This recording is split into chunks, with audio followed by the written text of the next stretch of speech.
Imagínate que de repente pierdes sensibilidad. Tu capacidad de sentir dolor desaparece. Estando así, quieres lavarte las manos y a lo lejos ves una cubeta con agua.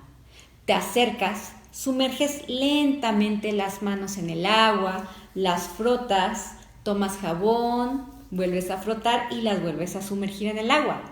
Como no sentías, nunca te diste cuenta que el agua estaba hirviendo. Resultado, quemadura severa. La sensación de dolor tiene una función, así como también la tienen las emociones. ¿Te imaginas qué sucedería si tratáramos de eliminarlas? Yo soy Wendy Saldaña y te invito a que hagamos una pausa reflexiva para hablar de la emoción del miedo.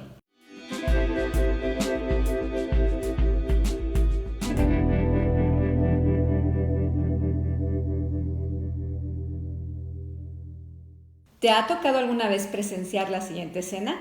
Está un niño cerca de un perro, los adultos le dicen que lo acaricie, el niño se resiste, no quiere, tiene miedo.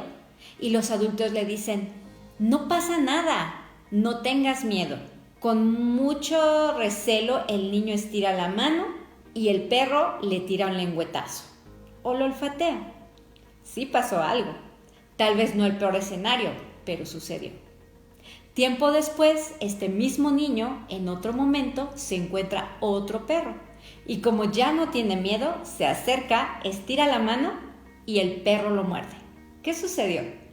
¿Qué hubiera sucedido si a ese niño, en lugar de decirle no tengas miedo, no pasa nada, le hubieran dicho es natural que tengas miedo, acércate con precaución, observa al perro, dependiendo de cómo lo veas, decides si tocarlo o no? ¿El desenlace de la segunda historia hubiera sido el mismo? Probablemente no. Lo que sí te puedo garantizar es que ese niño tendría más recursos para afrontar otra situación. Normalmente escuchamos que el miedo hay que combatirlo, eliminarlo u ocultarlo. No tengas miedo o tienes que vencer tus miedos. Como si sentir miedo fuera malo o una señal de carácter débil. Y pocas veces o casi nunca nos enseñan qué hacer con él. La función del miedo es prevenirnos ante posibles amenazas. En su sentido más elemental, podemos decir que el miedo lo que hace es evitar que nos matemos. El problema se da cuando se sale de control y entonces se apodera de nuestra vida, llevándonos a tener pensamientos catastróficos e incluso a paralizarnos. Hay momentos en los que se puede tornar incluso patológico y de aquí nacen las fobias y las paranoias. Te voy a dar algunos ejemplos de los miedos más comunes que existen entre las personas. Miedo a la no supervivencia, es decir, miedo a perder la vida o miedo a perder el trabajo.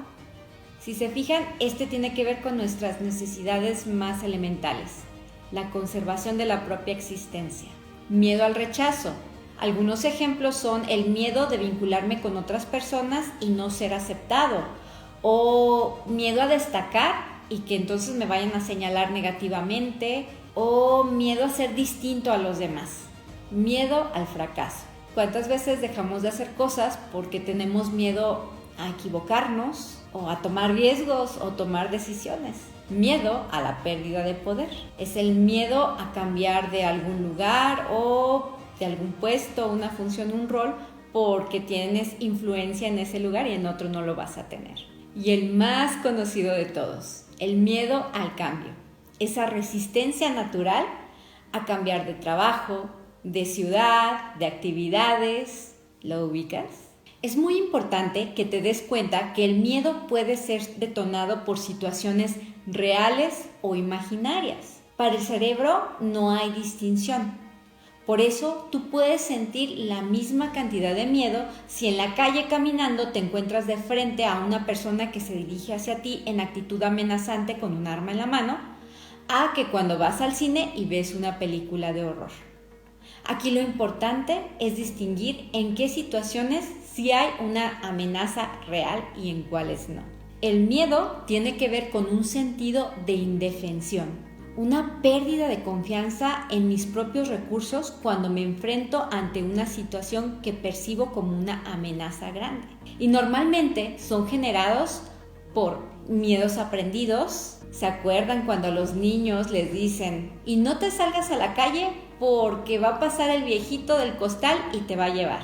Eso es algo que aprendimos. En su momento la función era proteger al niño para evitar lo que fuera a la calle.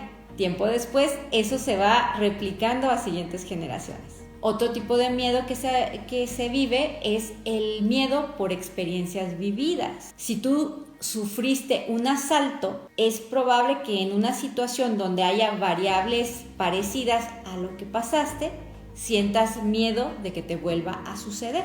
Y la otra forma que también da pie al miedo es con base en lo que escuchamos, leemos o vemos. ¿Cuántos de ustedes tienen miedo de enfermarse de coronavirus? ¿Se dan cuenta?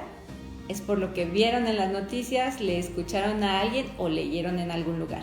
Te voy a dar algunas recomendaciones que te permitirán mejorar tu interacción con el miedo. Primer punto, examina tu miedo. Cuando te encuentres en una situación o frente a algo que te da miedo, empieza a identificar dónde lo sientes. ¿Qué pensamientos vienen a tu mente? ¿Son reales o son ficticios? Pongamos un ejemplo. Llego a una casa totalmente oscura y empiezo a sentir miedo. Por lo general, siento el miedo en el estómago. Empiezo a darme cuenta, reconozco la emoción. Después, me pongo atención a los pensamientos. ¿Qué tipo de pensamientos están pasando por mi cabeza? Voy a ejemplificar dentro del ejemplo con dos casos. Me da miedo porque pienso que en la casa oscura se me puede aparecer un fantasma. O dos, me da miedo porque pienso que andando a oscuras en la casa me puedo caer y lastimar. ¿Te das cuenta que es la misma situación con dos historias distintas? Una es muy poco probable o nulo que suceda, la del fantasma. La otra sí tiene un grado de riesgo. Entonces yo ya me puedo dar cuenta en qué momento sí hay una amenaza latente y en cuál no. Punto 2. Utiliza el miedo productivo. Si ya lograste distinguir cuál es una amenaza real de una amenaza imaginaria, podemos dar el siguiente paso. Vámonos al peor escenario y generemos alternativas de solución o planes de acción. Vamos a tomar un ejemplo distinto. Ahora tu miedo es perder tu trabajo. Primero lo vas a pasar por el filtro que mencionamos hace un rato. ¿Hay elementos que te digan realmente que estás en riesgo de que te despidan o de que pierdas tu fuente de empleo? Si la respuesta es no, eso mismo te ayudará para empezar a tranquilizarte.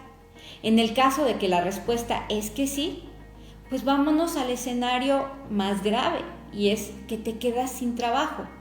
¿Qué vas a hacer? ¿Cómo vas a tomar control de la situación? ¿Qué medidas de acción tendrás que adoptar si te quedas sin el empleo? En el momento en que empiezas a ver distintas alternativas, la confianza se va alimentando porque ya sabes qué hacer ante esa situación que de momento era hipotética y desconocida. Pruébalo alguna vez y verás cómo también el miedo empieza a minorar. Punto 3. Familiarízate con el miedo. No lo rehuyas. Déjalo que tome el rol que le toca, que es prevenirte y cuidarte. Y en la medida que aprendes a llevar una mejor relación con esta emoción, será menor el impacto negativo que tendrá en tu salud emocional y mental. Te recomiendo que busques y leas La Carta al Miedo, de la escritora Elizabeth Gilbert, autora de la novela Comer, Rezar, Amar. E inicia así: querido miedo, creatividad y yo nos vamos de viaje. ¿Quién sabe? Tal vez te inspire a escribir tu propia carta. No me quiero ir sin antes decirte, no le tengas miedo al miedo y mucho menos le permitas que te prive de la vida. Por ahora me despido. Yo soy Wendy Saldaña y te invito a que me busques aquí, en Código Libre. Hasta la próxima pausa.